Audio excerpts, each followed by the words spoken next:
Hola, muy buenas chavales, por fin después de mucho tiempo nos traen un nuevo gameplay de Overwatch 2 y como no podía ser menos, enseñándonos nuevos mapas y el que toca hoy es el de Monte Carlo, el famoso circuito de Fórmula 1. Vamos a ver qué tal este gameplay. And I love the spawn rooms with the cars and everything. It's just so cool. As yeah, you just kind of see both of these teams come out of the spawn. Just a lot of detail. I love leaning into the F1 when you have like the kind of car going around the track. Even the checkpoints is being kind of like your kind of checkpoint how they would be in like a race. Yeah, you see this. So this first point is really interesting. I think for a lot of people is where we'll see Zarya on defense. It's like a solo tank. Like you can play so many different ways, right? I've seen people play like really close up by like some of these staircases, a little bit further back. You can play the snipers up on the bridge. You can play like soldier up on the bridge. I think just adds so much more dynamics to play. Yeah, and you definitely. Can see the payload is another. We're having fun with the payload here. It's a AI-driven F1 car race. So. And creating the escort maps, how does that different from some of the other things you guys are working on? Like push, like hybrids, controls. Like, is there a different type of philosophy when going in to start like a map, for escort versus some of those other modes? Yeah, there's a lot of differences between these types of modes, and when you do map design on Overwatch, like one of the things you always have to think about is where the spawn rooms are going to be and how you're going to get out of the spawn rooms. And obviously it's different. Coming out of a spawn room is different on a payload map than any of our other map types because you immediately start interacting with the objective.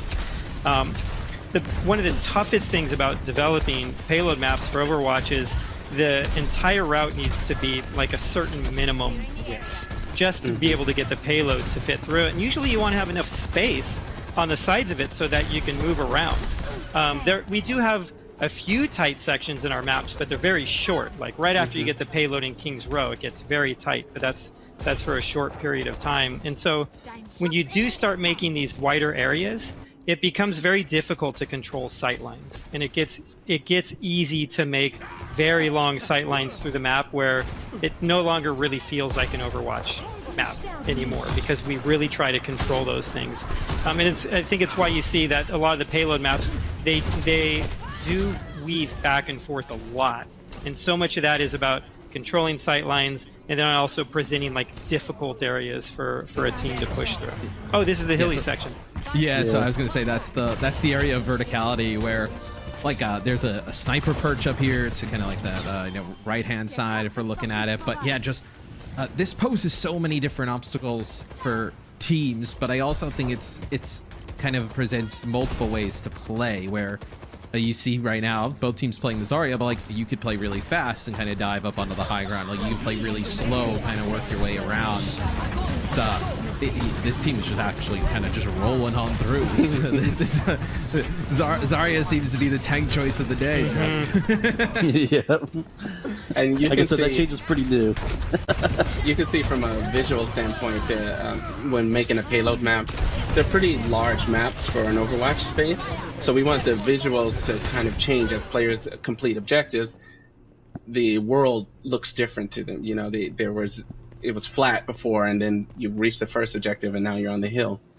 And they'll move into the hotel for the final objective. So there's this visual progression to kind of your completing objectives. And you feel like you're making progress through the map because the world around you is somewhat changing as it goes along. Yeah, kind of like Dorado almost. Like right. If you were to kind of think of a map from the live game where you kind of start through that choke area, it goes towards that high ground, and then you have that like interior. And the interior for this map is one of the cooler things that I've seen in Overwatch, and hopefully we'll get to see it. But just the tiering of it. How did that come about? With when we can go inside, we'll obviously have a better view of it, but it's really kind of like this multi-tiered vertical kind of like casino. It's so interesting. Yeah, it's a super cool space and really fun to fight through. I think over time Overwatch map design has changed a little bit, just the way that the game has changed a little bit. the presence or the importance of high ground really can't be understated in this game, and so we're trying to give more of that to teams, and trying to create kind of like conflict points in some of these maps, and who's going to control that high ground.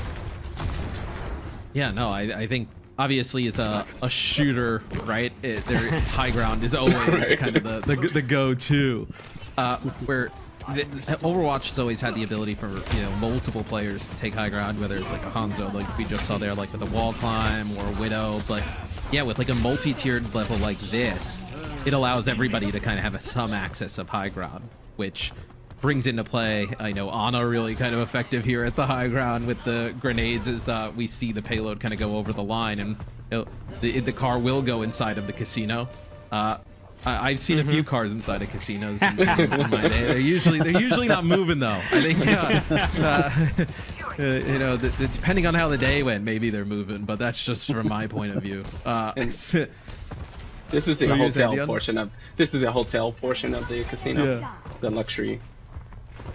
Yeah, and you can see the high ground in the back over there. It's actually really difficult for us to put a lot of it into our game. One of the things we do in Overwatch is our stairs are very shallow. And we don't typically have any steep ramps in the entire game. And I think the game plays better that way. It feels smoother like that. But it makes it so hard. It just kills the level designers on the project trying to get people up to high ground, because it takes a lot of space in order to do it. Oh, yeah, that's actually a really interesting point that I guess I've never really kind of taken a kind of a notice of. Yeah, when you the stairs aren't very like these like long like windy climbs. Like there's kind of turns to get to that elevation. Is that just to keep everything smooth and just kind of movement predictable? Yep, so that's part of it, to keep it smooth, keep movement predictable. It's also like it can be really like kind of difficult to overcome a really steep staircase. It's almost like a wall in front of you, and you don't know what's going to be at the top of it. And so we always like for players to be able to run through our maps and to be able to look at a space and kind of develop a mental 3D image of where everything's going, of what the space is actually going to be like outside of their view. And it's easier to do that with shallower stairs. It's also easier to push up a shallower staircase and a higher staircase. And like lastly, just the way that a lot of games character physics work, it's also smoother to move on steep staircases or on shallow staircases. I was gonna say the only really, I guess, steep staircase I can think of is you know, the one on like Horizon Lunar Colony, you know, on the first point where you're kind of going up towards the balcony. And yeah, that does kind of prove like some of the things that you're talking about, where I know we've all been there where a Junkrat is sitting on top of the stairs with Horizon. You can't see where he's shooting you from, and you're just kind of getting pelted on the way up. It's not the best of feelings, you know? Yeah, yeah. I don't really know what to say about that. Besides, we are moving away from 2CP. Okay, keep the combat moving. I love this area. Like you see where that soldier's sitting up top. Like one of the cool things about this map that I definitely saw when watching it was that like the attackers can actually like access that area. Like you can go around where Everything's you see connected up there. yeah, curly mustache rotating around, and it's connected. That's something we haven't really seen in a lot of Overwatch maps. Yeah, we try to. We're very intentional with the way we do flanking routes, and we try to make it so that at least one team, like the team, can be aware of people that are coming on a flank, and we usually don't try to let you get all the way around behind the defense without having some way of knowing that it's coming or having the offense earning something like that. And we think this one's fair. We've gone back and forth on this a lot. There's been 30 different variations of this route, but hopefully this one's fair. Depending on how your game goes, it's fair or not. Yeah, exactly. Depending on who else is in the test. I actually have some questions from Twitter that you know, some people have been pulling and just kind of just really, I think, things that people are interested in. For you guys, what change to you know, character buff or nerf you guys most looking forward to that you guys have played around, implemented with thus far? Wow, I mean it's a There's a a great lot. question, to ask yesterday, but I think now that we've gone over a lot of what we've been working on, there's so many changes to characters all across the board, including all the big changes to the tank role, the hero passives that we're introducing with all the other roles in the game. So, as well as like the some of the work that we've been doing with like CC abilities in the game. So it's really hard to pick one of those. My personal one is actually the one that we saw from BlizzCon Line, was the Reinhardt stuff. Yes, as somebody me too. who's always wanted to play Reinhardt, who's pretty tragic at it, being able to be a little bit more, this is like selfish, being able to be a little bit more brawly and more offensive is the type of Reinhardt play I want on, when I just charge in without talking to any of my teammates. Currently it doesn't work. I'm sure that Now you can do that. I'm sure that won't work in Overwatch 2 either, but I can at least put it in my mind that it could be a possibility. Yeah. That's always the promise of Reinhardt in any version of Overwatch that you're playing, is that moment where you get to drop the shield and go in and just start laying waste to people. Feels so good. Yeah, it's you play Reinhardt and you come out and you feed a few times, you're like, maybe this isn't for me, and then you just land that one shatter, that perfect shatter, and then you're just like, yep, I'm committing. It's such a good ability. Here's another one from Twitter. How do you guys look at maintaining the balance between PvP and PvE? I assume they're kept like completely separate, like different environments. But how do you guys look at that? Yeah, that's a really interesting question, because we talked a lot about that earlier when we sort of started developing much larger PvE games. Look at a hero like Winston. Winston is super fun in PvP, but a lot of his enjoyment comes from sort of how much you're willing to commit, and there's always like this risk game you're playing, and you're taking space, but are you don't want to be too far ahead of your team or your healers, and how you're committing and everything. But it's hard to translate that to a PvE environment, for example. So that in our early playtests of PvE, it was sort of like, it feels like it needs more, and then we started getting into like, okay, well, we really need to talk about if we're going to keep these separate, or are we just making changes to the base hero.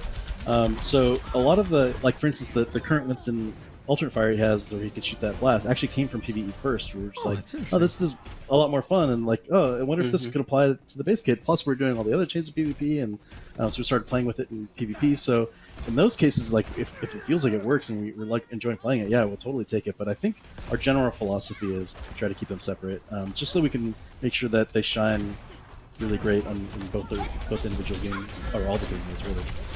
Yeah, and this I have to mention one thing really quick, because it's kind of fun. I did early on. I just had to make this prototype, but I did a prototype of like a PvP VE mode, I called it, which was like a hybrid mode, because I think like I get the expectation that people will probably ask about that pretty quick if we want to do that, and so I was like, let's just try a mode of it. And it was a little dirty, because it was like there wasn't a lot of balancing done. It was just like, let's just throw all the crazy PvE stuff in here and see how they work against players. And it was pretty tragic, but it was pretty interesting. And like, there's maybe a version of that. Yeah, exactly. There's maybe a version that we could do of that at some point in the future, but we don't have like direct plans for that right now, because it was one thing came out of it like, this is fun, but like, man, this would be a lot of work trying to balance this anywhere close to what it would have to be. Yeah, we do a lot of experimentation like that, which I think is one of the funnest parts about working on this game. And I know, like, as they were playing Rome, there was a question of like, hey, are we working on, like, do you work on other game modes? And it is something that we do a lot. Actually, the push map, or the push game mode, came out of a whole different game mode that we were working on, as we were kind of trying to solve how you would put a capture the flag into like a main version of Overwatch, and we weren't really able to do it, but push kind of came out of that. And we are working on one other one that I'm really excited about, and hopefully it's something that we'll be able to talk to our players in the community about later. I love that. Yes. More ways to play is totally fine with me, and I'm sure the rest of the community. something that I've actually kind of like found throughout the day, and you know, it's one of the things that's like a little bit newer to the live game. It's like the experimental card, and then some of the things you're able to do there, and try out cool things that look like they've kind of made their way in. I feel like that has been a huge tool for you guys, for really just kind of testing out the April Fool stuff. You know, Jeff, I don't know if I can convince you to give me the Flying Sigma. I don't know how that works in a solo tank, but like, give me Flying Sigma so I can just battle Pharos and ignore my team. But a lot of some of that stuff is really interesting that you guys are able to try with the experimental. Yeah, it's been so powerful. I mean, I feel like it's sort of a developer's dream in a sense to be like, because you're always just like, I don't know, maybe this is kind of cool. Could we just like show this to people and get their impressions? But, Yeah. like, we can't really do that. In fact, we've talked about in the past about expanding, maybe even showing more stuff. But you know, like, what if we showed like crazy early level layouts that was just all like gray box stuff? Like, how early can we show before it gets like really ridiculous? Where we're just like, here's a, you know, a stick man with a gun. Like, is that just like not even worth giving feedback on or what? But like. So it's been powerful, and we're still looking at ways to sort of use it, and you know, it's just another great feedback tool to get from the community. What's so funny, we were talking the other day, and it's like the April Fool's patch was ridiculous, but then when like you saw like some of the communities like, oh, this is kind of cool, and you're just like, wait, hold on, we get the Sigma's cool to fly for a day or two, but like we can't have that all the time, right? Exactly. Yeah, so we see the blue team kind of approach the final area, and then there was one question actually just about you know, the Overwatch dev team. Like, how has it been? You know, working from home. How large has the team gotten over the last few years? I feel like it's really grown a lot.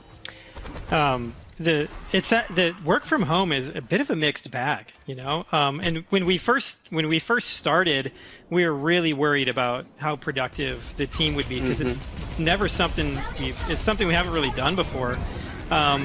And the team is amazing, and they actually like really rallied, and I feel like we are just as productive as we were before, and in some ways we are more productive about certain things, you know.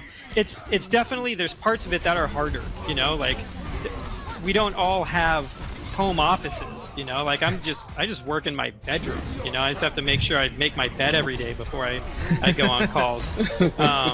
And then the team, it's really grown. We kind of like when we shipped Overwatch 1, when it launched, we were around 60 to 70 people, and the team has continued to grow from there. And I don't think we're at quite 200 yet, but we just keep growing, because the game that we're making now, Overwatch 2, it's a much bigger game than the original one.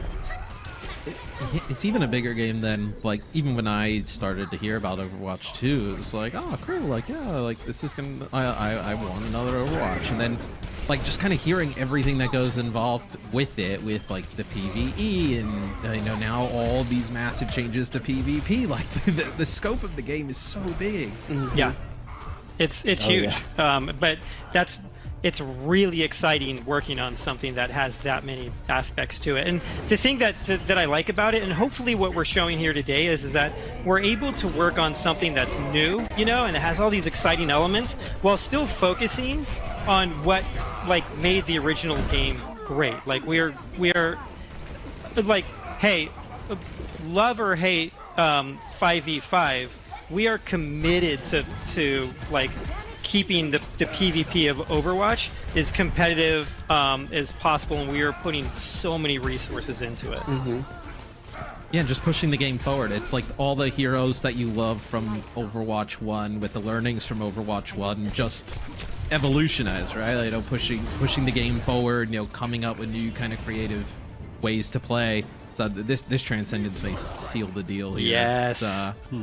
Reaper did his dance on the cart, and he was gone. So,